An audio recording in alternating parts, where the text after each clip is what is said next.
What's up, y'all? Welcome to another episode of Let's Chill Mia the podcast. I am your host, Mia, and we're back, y'all. And because we came back, you know, I had to come back hard. I was thinking to myself, like, who can I get as a guest? I want to get somebody interesting, somebody, you know, the chill crew gonna love, they gonna vibe with, and you came to mind. What's up, girl? What's up? If you don't mind introducing yourself. My name is Tiana Carston, and I am with Content by Tiana. Hey, so y'all, she is a content creator. How are you doing? I'm doing good. How are you? I am great. I'm glad that you're here. I know we talked about it for a while about you coming on. Yes. And I'm glad, you know, you sent me your schedule, and baby, we got it popping. Like, I was like, okay, let's see what dates, because you gave me this. I'm like, okay, cool. Yeah. You know, we got these. So I'm glad that you're here.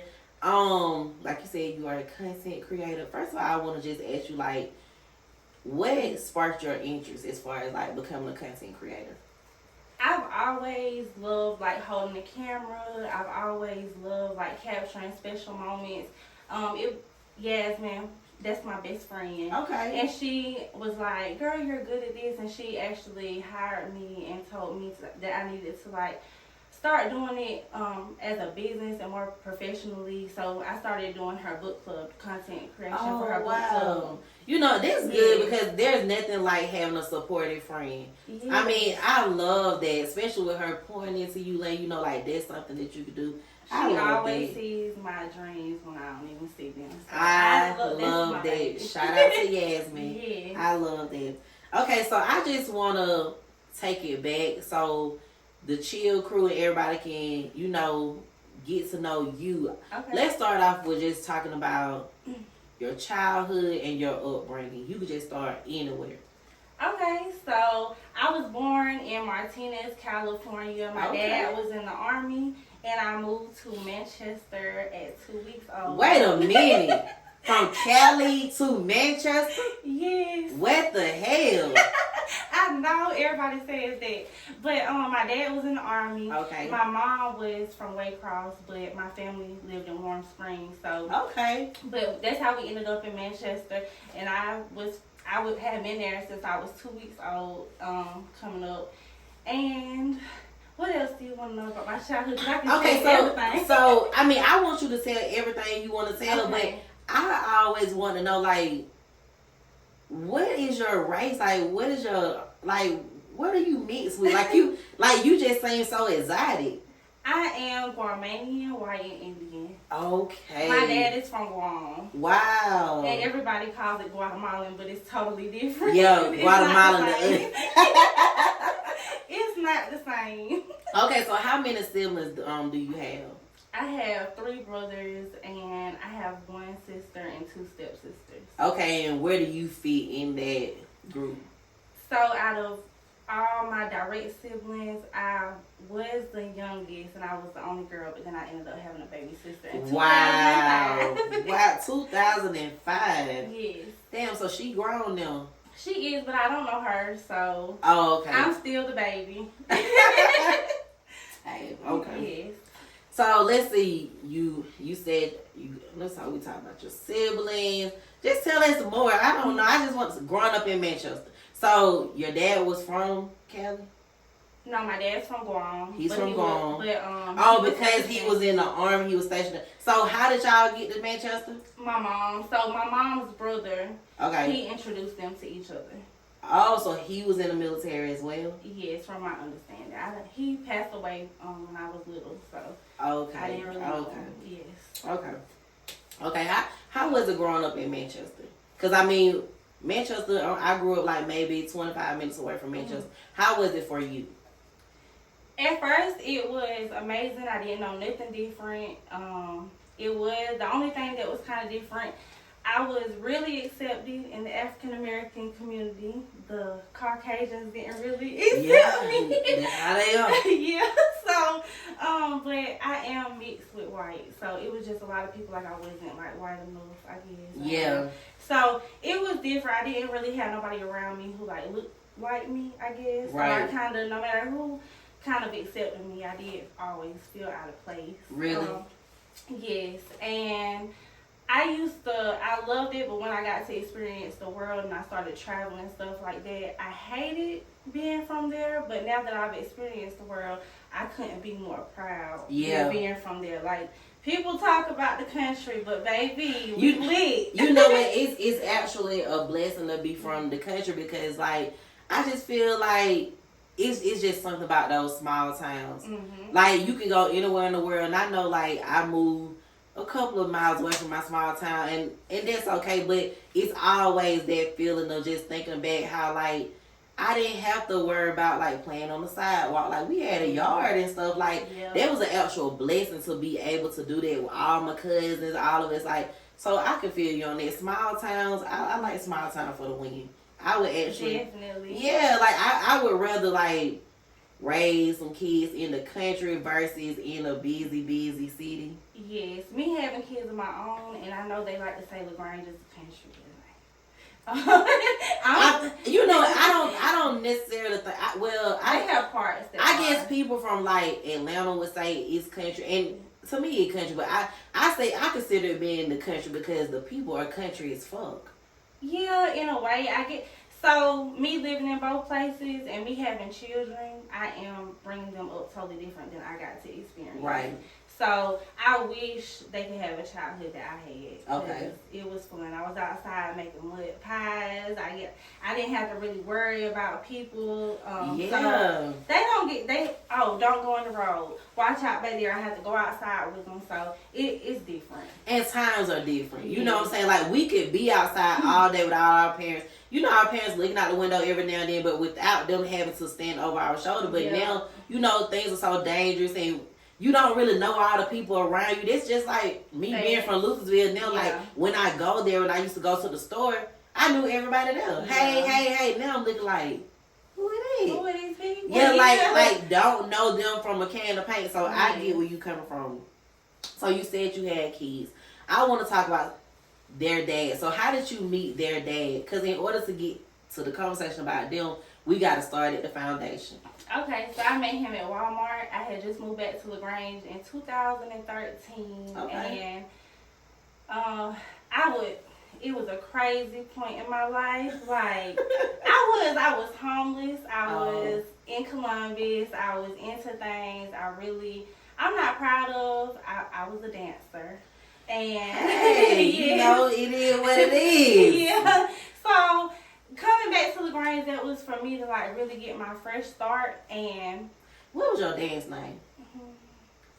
Isis. Okay, that fits you. I like that.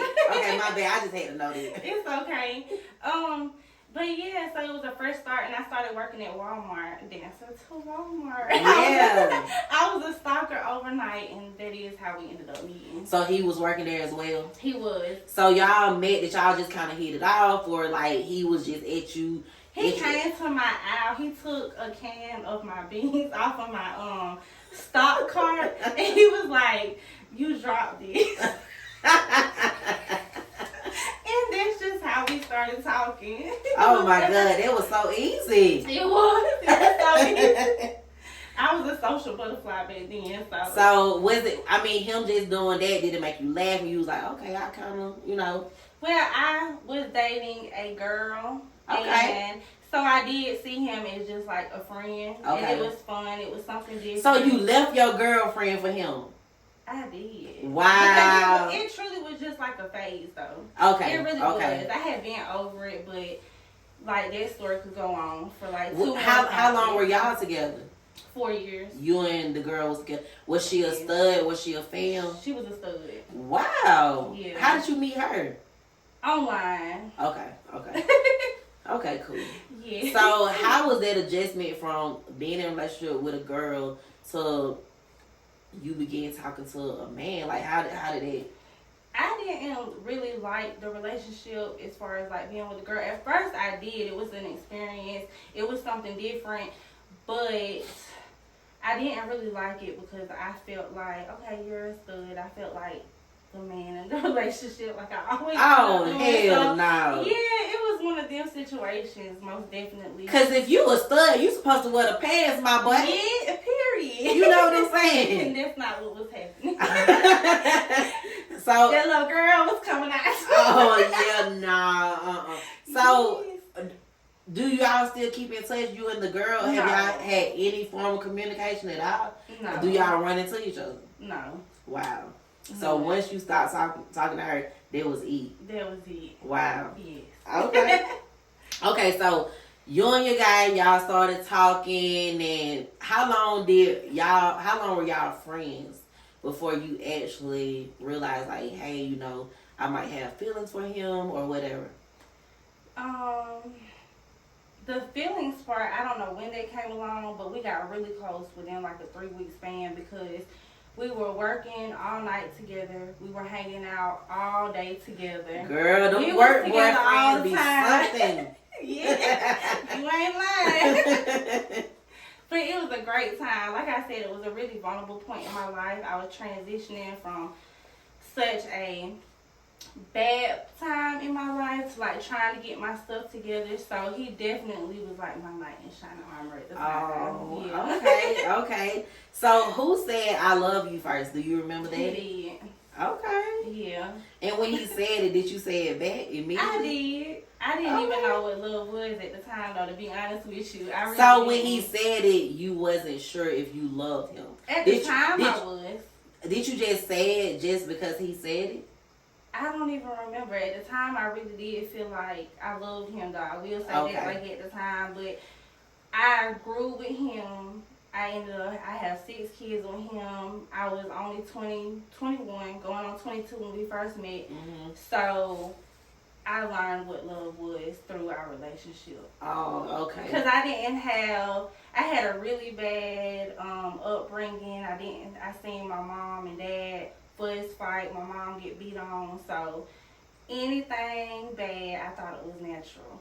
And that's how it was supposed to be. Okay, so speaking on that, did you like carry that into the way you dated? Like, did you respond to like certain things like in a negative manner? Like, did you try to fight or did you try to argue to try to get your point across?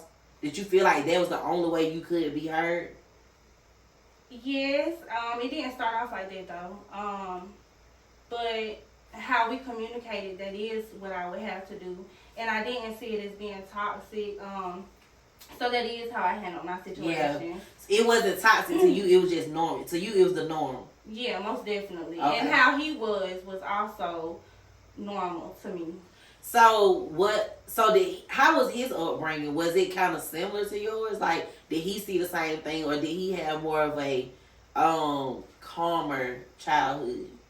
So I can't speak 100% on what his childhood was, but we always debated and stuff about that. But I had to move around and stuff like that. I feel like his mom, they stayed and she did what she had to do. They stayed in one area, even if it was the project or whatever. Yeah. I feel like she created some form of stability the best way she could for them. So in his head, that was a bad thing. In my head, even though I lived in good neighborhoods and stuff to begin with, I feel like his situation was a lot better than mine because he had stability. Yeah. He had friends. He had a support system, a huge family. Like, so I kind of respect his upbringing more than what he does. Okay.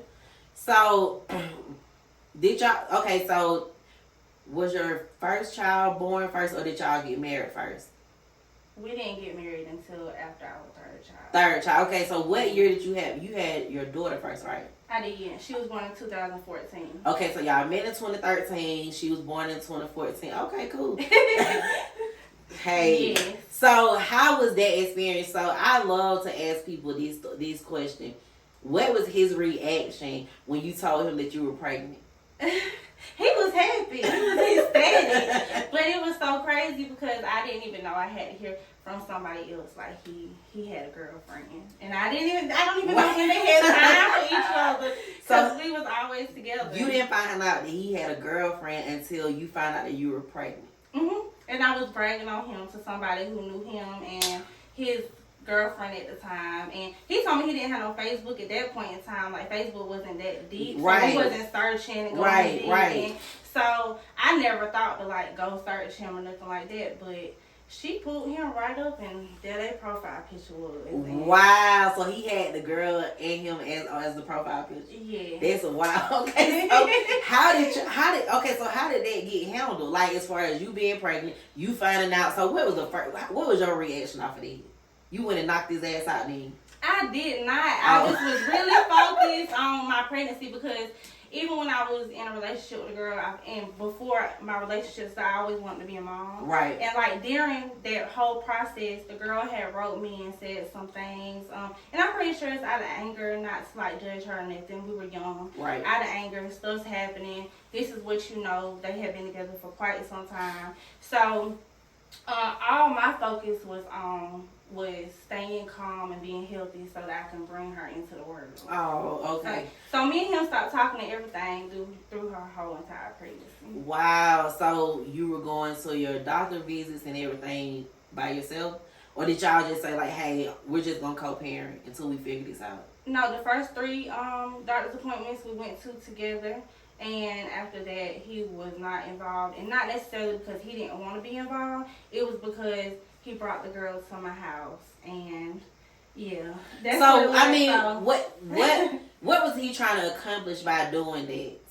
He wanted everybody to like down. Yeah, I think that's what he and wanted. Hey, this is my girlfriend. Hey, this is the mother of my child. Yes, I think so at the time, at first, he wasn't planning on leaving the girl. He was planning on continuing a relationship with her, or what? From my understanding, no. But he was still having dealings with both of us. So due to how angry she was, I do think that he was telling her one thing and telling me another. Probably so. And from my understanding, he didn't want her to come that day. Now, I don't know what he told her. I don't know the true story behind that. But she wanted to come because she didn't want like us to be having dealings by herself no more. Okay. So she did all of the talking.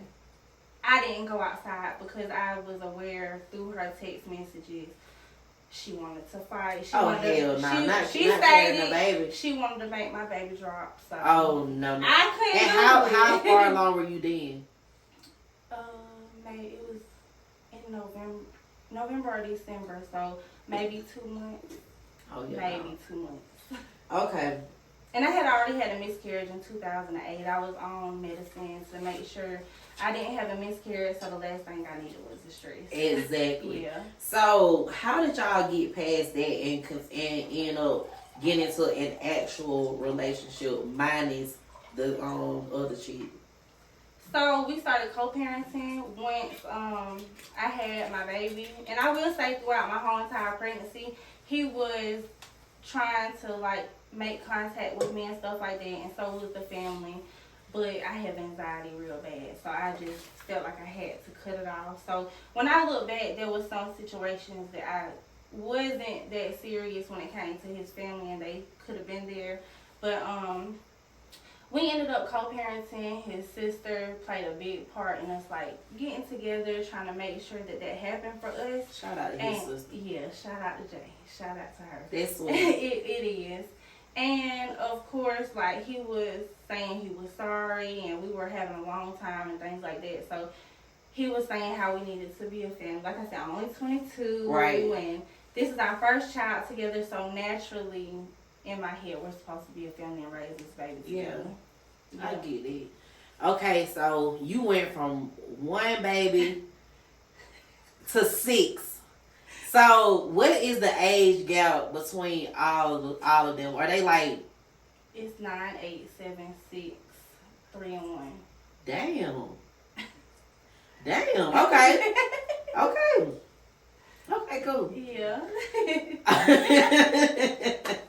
How is it? Because you know what? Honestly, I watch you all the time online, and I know everything. You know what I'm saying? It's not always cookies and ice cream, but I can honestly tell that you handle the mommy thing wholeheartedly with no problem. So, how is it being a mother of 6? I love being a mother to 6, but I will say it's not for everybody. And I will say sometimes I question myself, like, how am I dealing with this? And I have to, like, sit in my car because the bathroom ain't an option no more because they be up under the door and stuff like that. So I feel like as a mother, anybody can do what they want to do. It's about what you want to prioritize in life. And like I said, my upbringing was crazy. So I don't know if my trauma made me want to be a mom and give my kids like everything that I didn't experience. It's also been like a blessing and a curse, like with my relationship and the stuff that I allow and things like that. But I feel like it also made me a really good mom. But I feel like it's not for everybody. It's definitely not for everybody, but you know, like I said, you and your crew, like, I love when you, like, they are just so full of life. I love the videos. I love the content. It's so cute. Your daughter, she is a dance machine. But I want to ask you, did you know how to dance, but you was a dancer? Like, do you know how to just dance, or you just know how to shake your ass? Because I'm an ass shaker.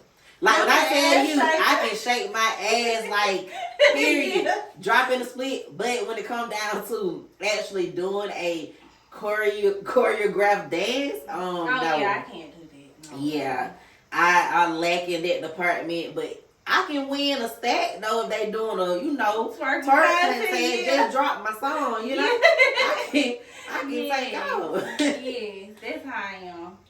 And I love how you said that your traumas led you to want to be better. You know what I'm saying? Like, because a lot of times people use that as an excuse. Like, I like a lot of times, like, you have like men who aren't great dads. They be like, well, you know, I didn't have a dad. Or people use, like, a lot of times they use their trauma, they use the stuff they went through as a, you know what I'm saying, as an excuse of how they are now and how they are toward their kids or how they are in everyday life. He does that, but he's getting better. Like, cause okay, so I want to talk about that because I know you spoke. I'm an open book. Yes. I remember seeing when you spoke about your divorce. So what was your breaking point? I don't know what made me break, but I will say, like, through me and our time together as parents, we've done stayed in hotels, we stayed with family. He has cheated. And even if he didn't cheat, boundaries he didn't want me to cross, he ended up crossing them, full of embarrassment, online, offline, at work. Even with our family things that he did, he wanted to set standards like or boundaries with my family, and he didn't want to like do it with his, which I would have never had those boundaries if he wouldn't have been asking me for it. So right. I will say that. But I ended up having stomach ulcers. I was in the hospital. They had me in the ICU unit. Wow. They wasn't sure if I was having a stroke or not. And I remember being able to get on my cameras and he was at home playing the Xbox. And it was also the time when he was cheating on me and my best friend was trying to like get me out the house and things like that. And so you mean to tell me you were in the hospital and he was at home playing his game like it was just a regular day? Yeah. Because it was a regular day. He wasn't the one in pain. Exactly. But he also thought I was just like having anxiety. You know, like, people don't take mental health seriously. You're right. I had 6 kids. We didn't know what it was at the time. I'll say that. So, we have 6 kids, and he's used to me being so strong and handling things. That was new for him. He wasn't used to that. And then, like, he kind of took it as a cry for attention. And, you know, we come up where we don't need to tell our business and things like that. So I was going through like a lot of things by myself. So, but him cheating on me and him playing that Xbox while I was in there, I was like, I have to get a divorce. Like, but I'm glad I got a divorce. It made things a lot better between us. It ain't till now. It was when I posted. It wasn't because of the divorce. It's because I posted on the internet. It made things a lot better. Really? Yeah. Because I remember now, one thing about me now, I be reading. Especially when, like, you know those long statuses on Facebook. Now, I be tuned in, like, what the fuck? Then I get mad. I'm all on your side, like, that motherfucker. Like, you know, because I don't like when people have to go through unnecessary shit. Yeah. Because me as a woman, I always tell people I'm a woman first.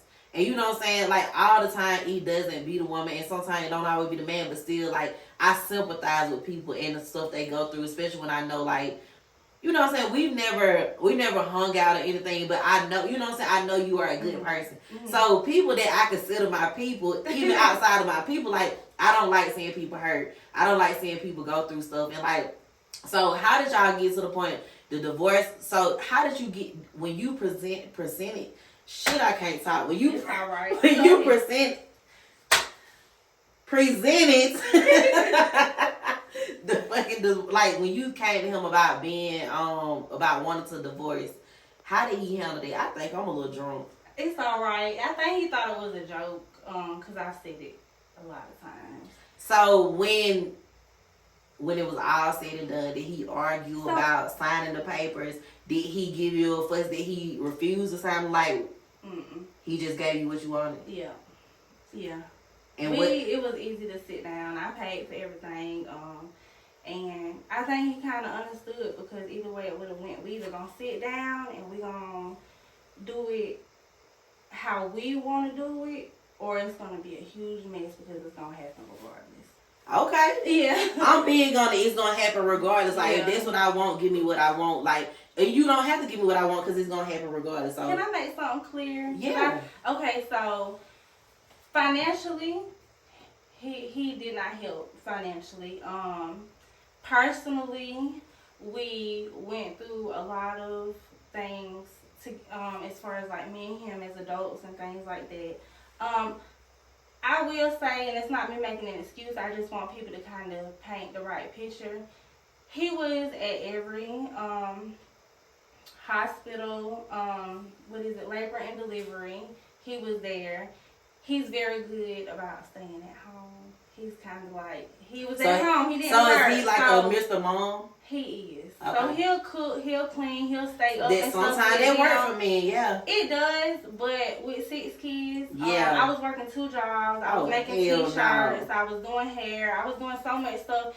It was just overwhelming. I was tired, and the recession, like everything we're going through now, it's not as easy as it was. So Girl, it's like, I need your help. It. And when I'm asking for your help, but I've also created this platform and spoiled you and allowed you to do these things when I'm coming to you about it, and you don't really understand like how to handle finances and things like that. It created a huge mess, because my kids needed school clothes.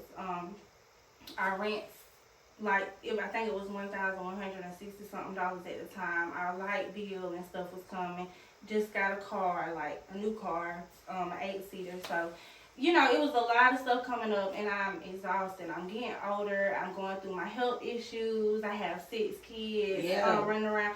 I need your help now. Yeah. So it was a huge transition for us. I don't agree with some of his parenting styles. That's a big thing for our relationship. Our families, I love both sides of our families, but it's as far as like us personally and how we handle things personally with our families, it created like a huge wedge between us, and the stuff that we went through like at the beginning of our relationship and things like that. But so how are y'all now? Like, the divorce has been finalized, or like is the co-parenting, like how is everything now?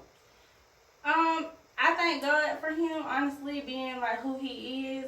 We have like an understanding. We do still live together, and everything that you see me doing online, offline, working and things like that, I honestly would not be able to do if he wasn't a present father to watch me, like me right there with him right now.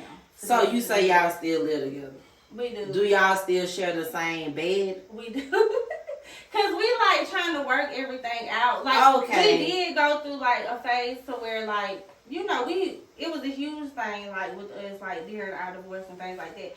But I love him. Right. He's really all I know, and we have some things that we have to work out. Do you feel like y'all are good for each other? I know you love him. Not He's right all now. you know. Mm-mm. So and he knows that. So when you watch this, don't act brand new. So have y'all considered like couples counseling? If y'all so let me ask you this question: do you still hold on to some of the stuff he's taking you through, or have you let it go? Like, is that something that still comes up like when you argue, or is it something that's still in the back of your mind? The crazy thing is, it does not come up. At first, it did. For about a year and a half, yes, I held it over his head. It came up, but like I said, when I got a divorce, it made me say I regret a lot of my 20s, not because of my kids, but because I would not have another conversation with a male. I used to be scared to talk to another male. I did not go nowhere. I wore t-shirts and blue jeans. I didn't dress up. I neglected my best friend, and all she did was try to like be there for me. Like, I stopped the world for this man, and I vowed to myself, no matter where things go between me and him, I won't ever do that again. I feel you on that, and I love that for you. Yeah. Because that right there, it screams growth. Yeah. So I'm glad that through it all, like, you know, you saw the rainbow. You know what I'm saying? You done went through the storm, and I'm rooting for y'all. You know, you say y'all trying to work it out, and I really hope, because my next thing was gonna be dating other people. But now, you know, y'all. So we're gonna skip past that. So I wish y'all the absolute best. Because that's hard. 6 kids, girl. And I'm not saying it's right.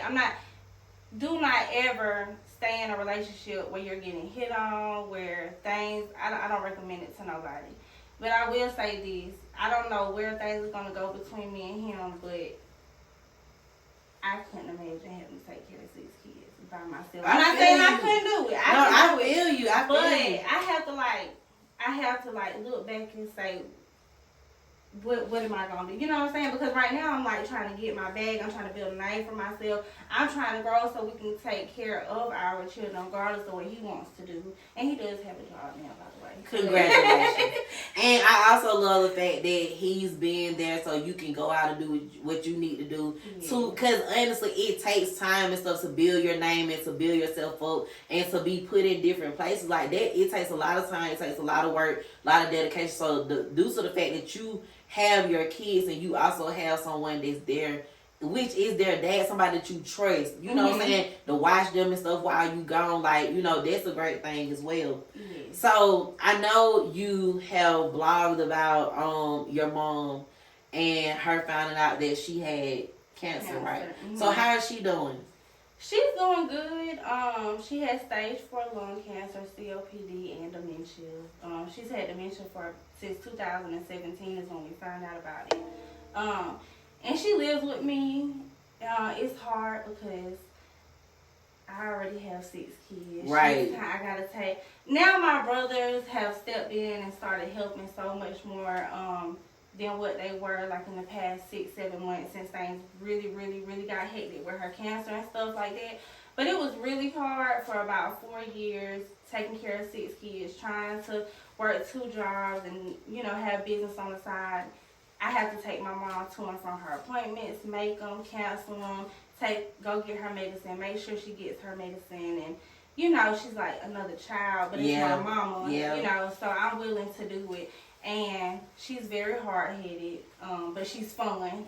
She's fun. My baby is fun. Oh, now I love the videos now. Yeah, she is. She's a great time, and she has not let everything that she's going through like get the best of her. She do not sit around mope and cry. So how is her dementia? Like, is it to the point to where she doesn't recognize y'all, or like?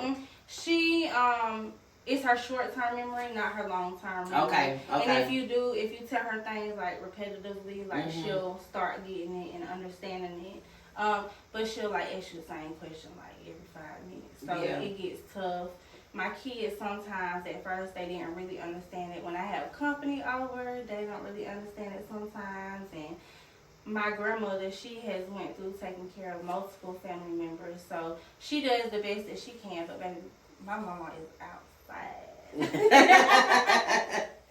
Trying to live her best life, and I understand that. So, but it works out. It works for us. It was really hard when I first heard about it, and especially watching her on the ventilator and them asking me, do I want to pull it or not? Like what I wanted to do to her being here today. But her strength has made me stronger and accept the fact that I don't want to stay on her about what she should and shouldn't do. I just want her to live her life, be happy, and have memories like that together. I love that. So, you know, I have, ever since you have announced what she was going through, I have said a prayer for her, and I'm still praying for her. Y'all in my presence, and I salute you for being able to take care of your babies, but also take care of your mom, because like you said, it's like having another child. And that's a lot. On top of trying to build your empire as a content creator. So, with that being said, like, what are your dreams, like, as far, and you ain't got to say too much, because a lot of times, you know, people like to keep, you know what I'm saying, keep what they got coming up next to themselves. But, like, where do you see yourself going as a content creator? So, I know media is not for me. I don't want to chase after the celebrities and stuff like that. I want to be one of those celebrities. Period. That's what I want. So, media is not for me. I want to grow my name, and I have fell in love with, like, car shows now. I've only been to 2, and I'm absolutely in love, baby. They are a time. Girl, my dad, when I was very little, he used to drag race. And I was a daddy's girl, so I remember going to a couple of car shows and stuff as a kid. I used to really, really be into, like, the old schools and more like the Novas, the Chevelles and stuff like that, the Donks and stuff like that. I used to really, really be into stuff like that. So it's a time now. Especially back in Columbia. You remember when they used to have the M&M cars and all that? Yes, girl. My cousins and stuff had those cars. And then I was like, I was just talking to somebody about that. I got a cousin named Tobias Watson, y'all. Shout out to Tobias. My baby. But Tobias, like, he always had the cars. He's always from high school. Like, he has always been in the loop when it came down to all that type of stuff. Okay. Like, yeah, and he fixed cars and everything, but he had a Mr. Goodbar.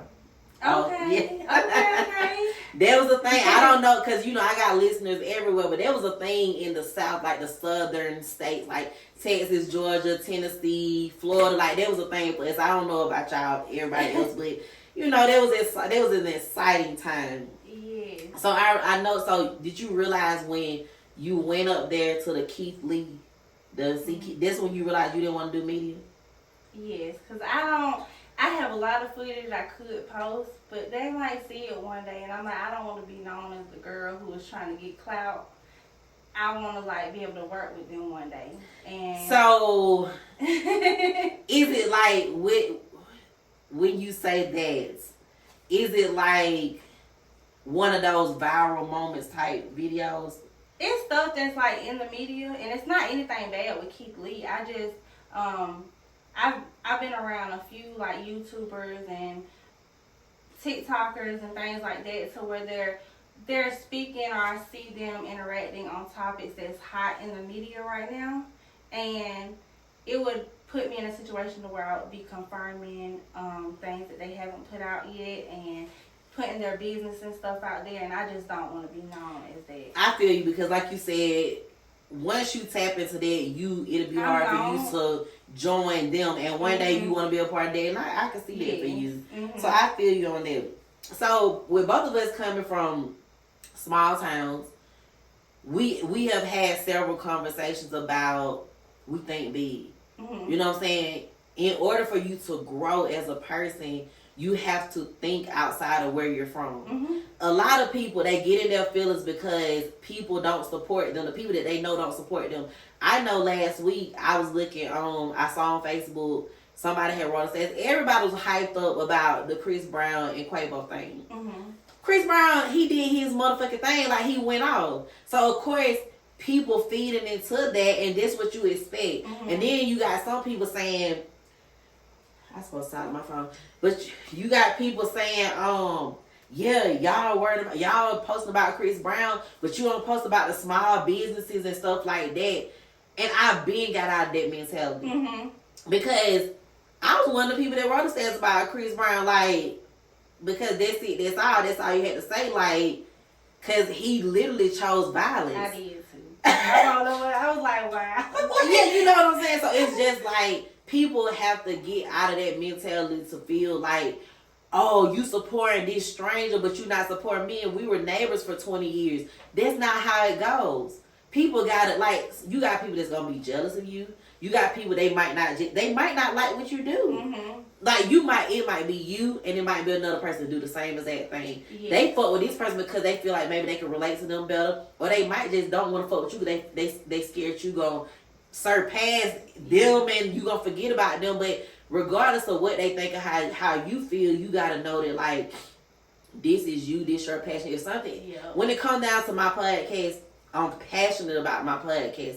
I'm very passionate about podcasting. So it's just like a lot of times I know for a fact, like when I post clips on Facebook, I might get 40 likes, but at the same time, I got 1.5K views. Yep. So guess what? You don't have to like, you don't have to react, but you're watching. They're watching. So that's what matters to me. You're watching, you're listening, because what matters is when I check my analytics and I see somebody from Ireland has looked at it. Yep. Somebody from Jamaica has listened. Somebody from like that stuff like that. I want to be bigger than where I'm from. So how do you? Because I know you feel the same way. I do.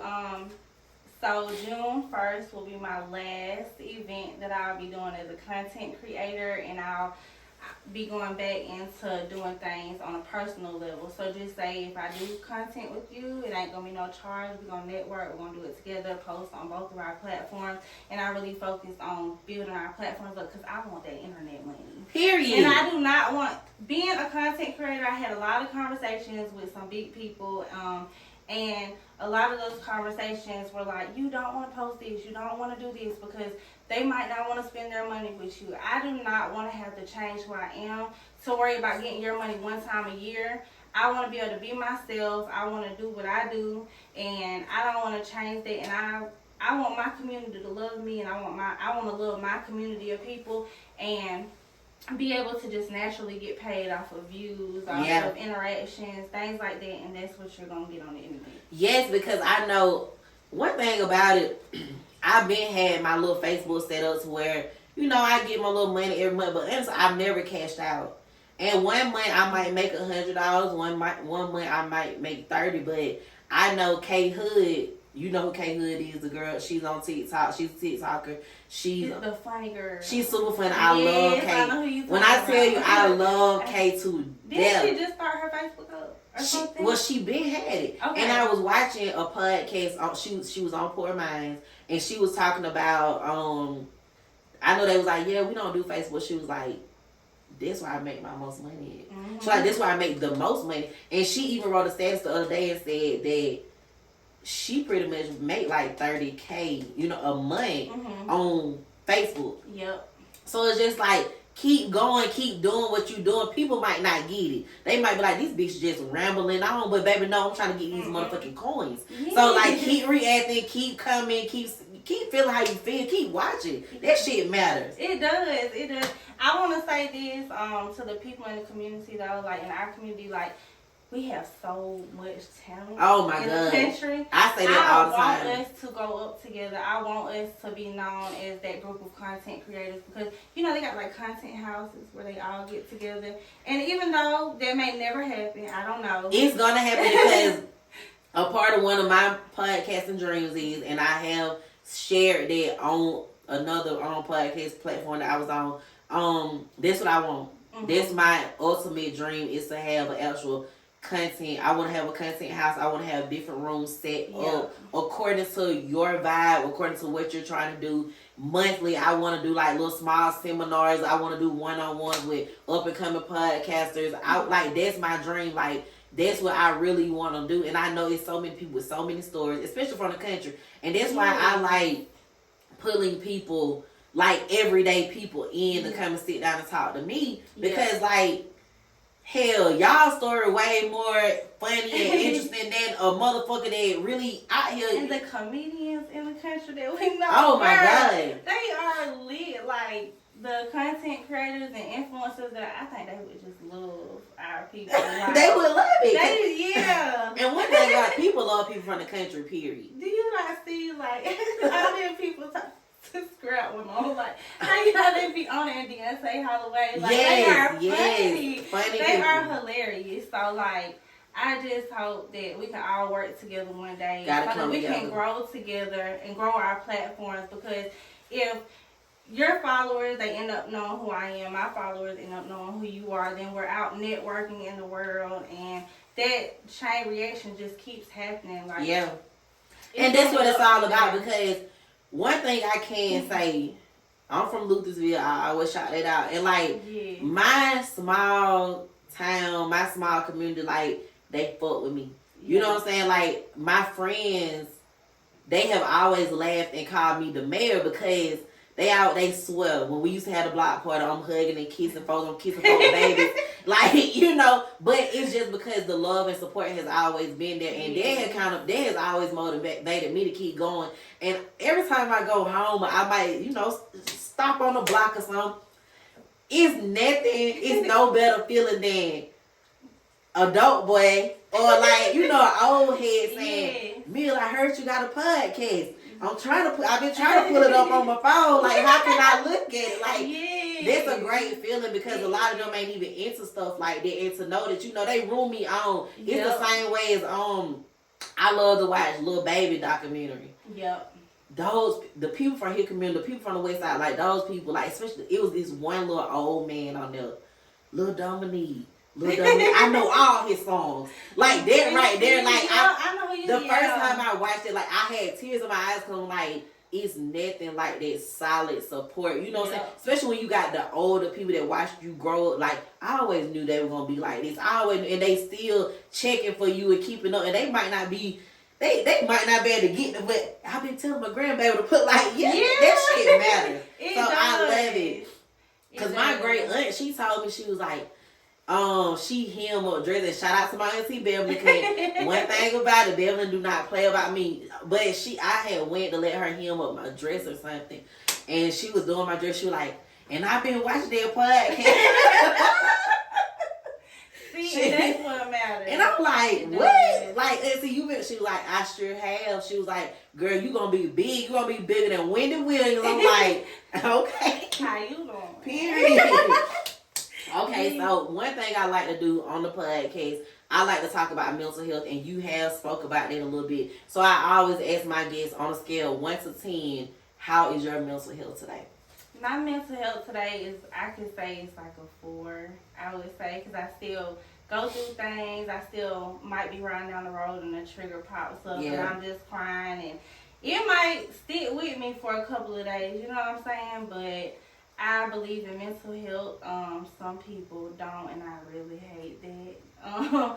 Cause like in the community, some people think it's just attention and things like that, but it's a thing, and it's real, and it can drive you crazy. And that's why a lot of people are losing their fucking shit. Like people that you've been around all your life, now you don't even recognize them. Yep. They're not even themselves anymore because you cannot ignore those little signs.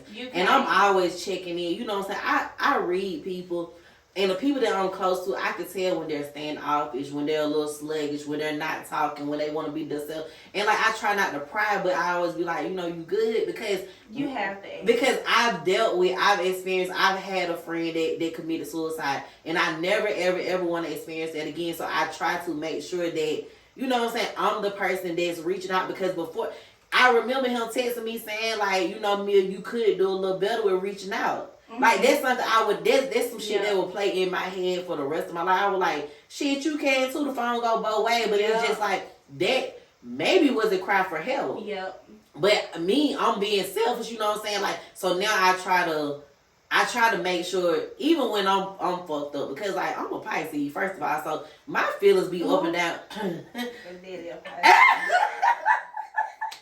What month? March. Okay, he February. Oh yeah, we different. I'm being on February Pisces. I'm sorry, man. When I tell you, my energy and my feelings be up and down all day, so it's just like when it comes down to mental health, one thing about me, and I said I think on the last podcast episode I was gonna speak on the fact, and I never brought it up, but just bring up the fact that I'm not working no more, and it's just like I had a conversation with the people at work, and it's funny because they brought back my old manager, and he texted me a couple of weeks ago. They brought him back actually the day that I left work. But he texted me a couple of weeks ago. He was like, hey, I just finished watching your podcast. Such and such showed it to me. I would look like, first of all, I never had that conversation with y'all. The people that I fuck with at that job, that's who knew about my podcast. That's who I wanted to watch it because it's for my people.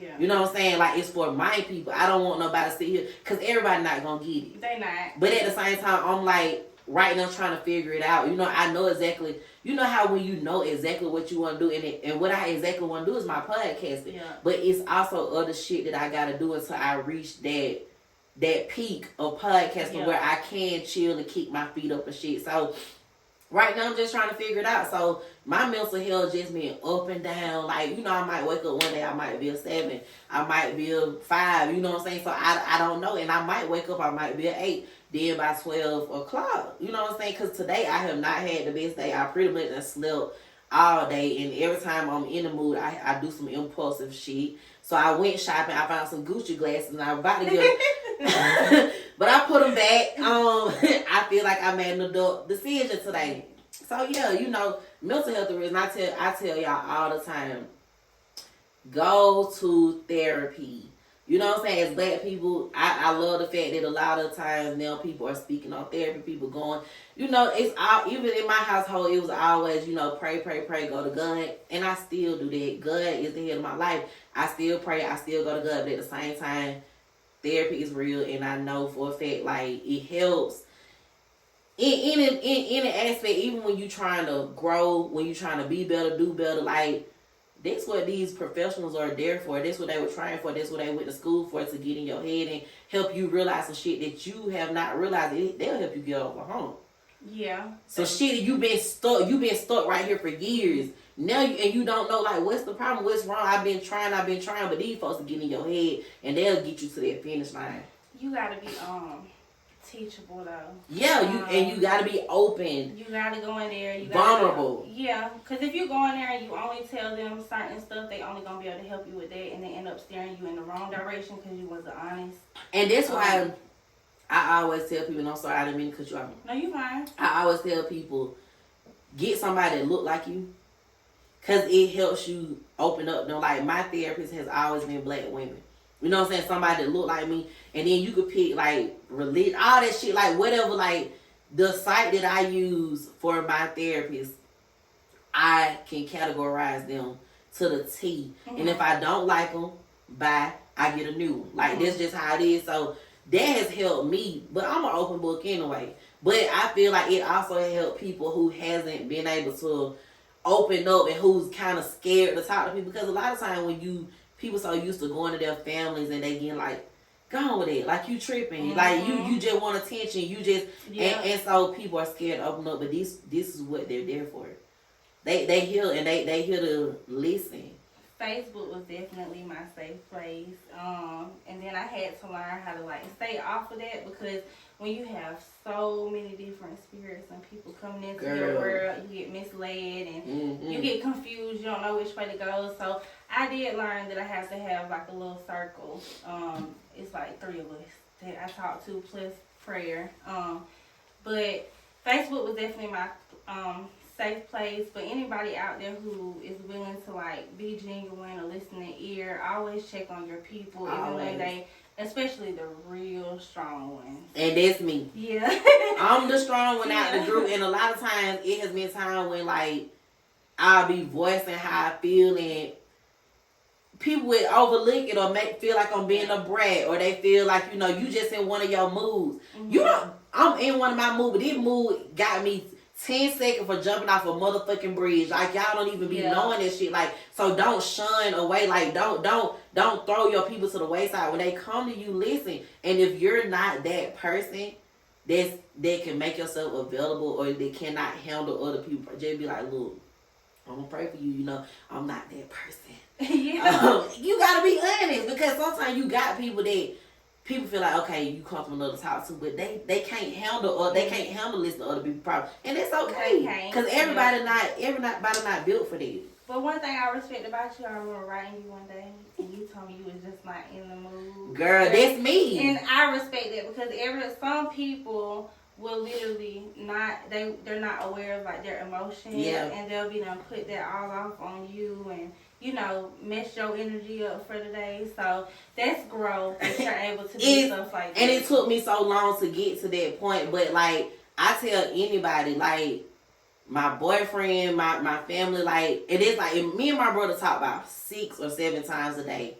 And honestly, out of all the people that I talk to, even when I'm mad 9 times out of 10, I still answer the phone. But if I'm deep in my feelings, like I'll just, and he's the same way. We'll text you like, hey, you know, like I'm in a mood. I'll talk to you later, because I don't like transferring my negative energy onto other people, because I know how I feel for other people to do that to me. Yeah. And sometimes you don't know how a person feel. They might already be in a fucking slump, and here you just come pouring yourself. You don't, you ain't even gonna ask me how my day was, bro. Yep. You ain't lying. But yeah, I'm glad you brought that, because it's some people, you know, some people might don't receive that well, you know, but I try. I did. I respect that more than anything. Yeah, and I be like, I hope they don't think I'm being rude about it, but I just really don't I don't like transferring bad energies. Yeah. So I want to do the song of the week, the feel good song of the week. I did not tell you anything about it, but I wanted to just ask you, what have you been listening to? Feel good song of the week is just your song that maybe been playing in your head, you've been humming, just something that's just maybe you rolled up here listening to. Like, I listen to so one thing that helps me get through everything that I go through, I don't listen to like love music, I don't listen to girly music, I don't do nothing. I'm real thug at heart. I was listening to Slime Life Shouty on the way up here. That's what I listen to. So yeah, those are my feel good songs. NBA Youngboy, all of them. But I think it was No Breaks I was listening to. Yeah. Now I do like that song. I like No Breaks. I know it.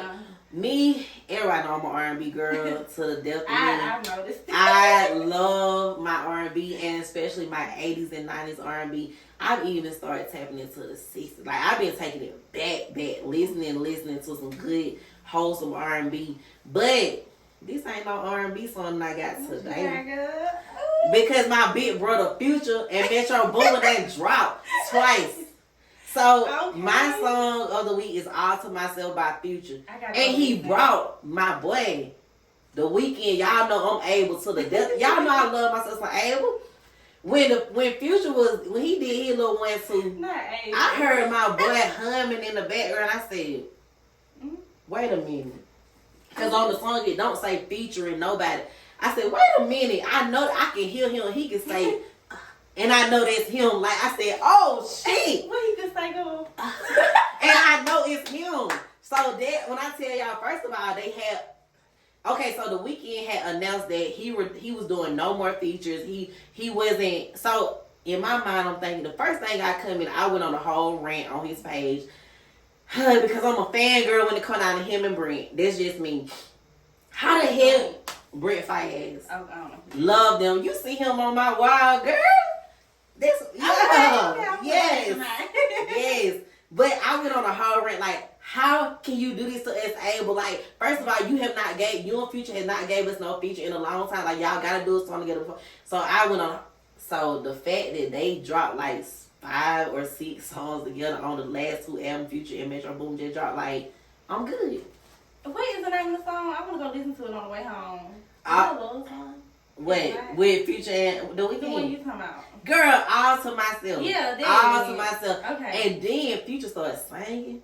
Then he started singing Boys and Men End of the Road. Okay, I'm going to listen to that. I got to go. What the fuck? Like, that is just genius. Dude. Yes, you hear this. Because she loves some Future. Oh my God, I love Future so much. How you feel about Boosie now? That's what I know you for. I will forever fuck with Boosie, but that's just it. Okay. You know what I'm saying? Like, I used to be a Boosie fanatic, went crazy, like, used to travel. I went places to see him and stuff, but now I'm just over that phase. I will always love and respect Boosie, but you know how sometimes, I don't know, like, sometimes social media can turn, the shit you see on social media can turn you off. Sometimes they just need to be quiet. Just shut the fuck up. But yeah, but I will always, you know what I'm saying? I will always fuck with Boosie, but not the way I was, because I went crazy. I remember I was on like blog sites and everything, because I wanted him to wish me a happy birthday. I'll never forget this shit. But yeah, I've grown. Okay. So yes, this has been fun. Is there anything you would like to add? No, I had a great time. I would like you to shout out all of your social media outlets, everything, like all of your, like everything. Facebook is Tiana Carston, Tiana, and then Carston, Carston. And my Instagram is content with Tiana, and my TikTok is content with Tiana. But my business is content by Tiana. Okay. Y'all make sure y'all follow, like, and subscribe, my girl, and make sure y'all do hit that like and subscribe button for this. And y'all, it's been fun. I'm glad to be back, and it's up from here. Thank you for having me. You're welcome. I'm glad you came, girl.